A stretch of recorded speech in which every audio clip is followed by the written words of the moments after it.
റോഡൻ വന്ന് ഒരു fire based ആയിട്ടുള്ള ഒരു മോൺസ്റ്ററാണ്. ഓക്കെ, സോ റോഡൻ്റെ മെയിൻ പവർ എന്ന് പറയുന്നത് ഫയർ ബേസ്ഡ് ആയിട്ടുള്ള പവറാണ്. അപ്പോൾ ഇത് വന്ന് എവിടെയാണ് ഉള്ളതെന്ന് വെച്ചാൽ ഈ ഒരു അഗ്നിപർവ്വതത്തിൻ്റെ ഉള്ളിലാണ് ഈ റോഡൻ താമസിക്കുന്നത്. ഈ ഒരു ലാവയുടെ ഉള്ളിലൊക്കെയാണ് പയ്യൻ കിടക്കുന്നത്. സോ ഒരു ഹീറ്റാണ് ഇതിൻ്റെ മെയിൻ പവർ, ഹീറ്റാണ് ഇതിന് ആവശ്യം. സോ കാരണം ഇത് ഫയർ ബേസ്ഡ് ആയിട്ടുള്ള ടൈറ്റനാണ്. അതുകൊണ്ട് തന്നെ ഹീറ്റുള്ള അടുത്ത് ഇത് അധികം കാണും. കാരണം ഹീറ്റ് അധികം ഉള്ളത് എവിടെയാണ്? ഈ അഗ്നിപർവ്വതത്തിലാണ്. അതുകൊണ്ടാണ് അവിടെയാണ് ഈ റോഡൻ അധികം കാണുന്നത്. അപ്പോൾ ഈ റോഡൻ വന്ന് ഭയങ്കര പവർഫുൾ ആയിട്ടുള്ള ടൈറ്റനാണ്. ബട്ട് മൂവീസിൽ ഇതിനെ കുറച്ച് ഡൗൺ ആക്കിയത് പോലെയാണ് എനിക്ക് തോന്നിയത്. ബട്ട് ഈ റോഡൻ ഭയങ്കര പവർഫുള്ളാണ്. ഗോഡ്സിലയുടെ കൂടെ തന്നെ ഇതിന് ഫൈറ്റ് ചെയ്ത് നിൽക്കാൻ പറ്റും എന്നാണ് പറയുന്നത്. ആ കപ്പാസിറ്റി റോഡനുണ്ടെന്നാണ് പറയുന്നത്. സോ ഈ റോഡന് പല പേരുകളുണ്ട്. മോൺസ്റ്റർ 02, ദ ഫയർ ഡീമൺ, ടൈറ്റാനിയസ് റോഡൻ, അങ്ങനെ പല പേരുകൾ ഈ റോഡനുണ്ട്. സോ നല്ല പവർഫുൾ ആയിട്ടുള്ളൊരു മോൺസ്റ്ററാണ് റോഡൻ.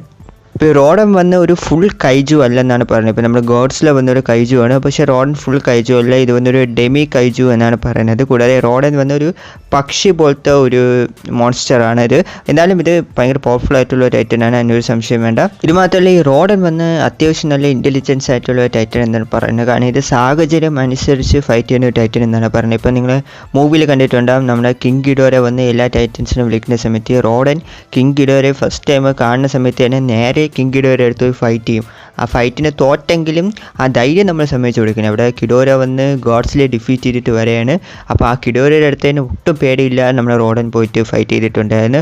അതിനുശേഷം ലാസ്റ്റ് കിങ് ഗിഡോരെ സപ്പോർട്ട് ചെയ്താണ് നമ്മുടെ റോഡൻ നിന്നത്.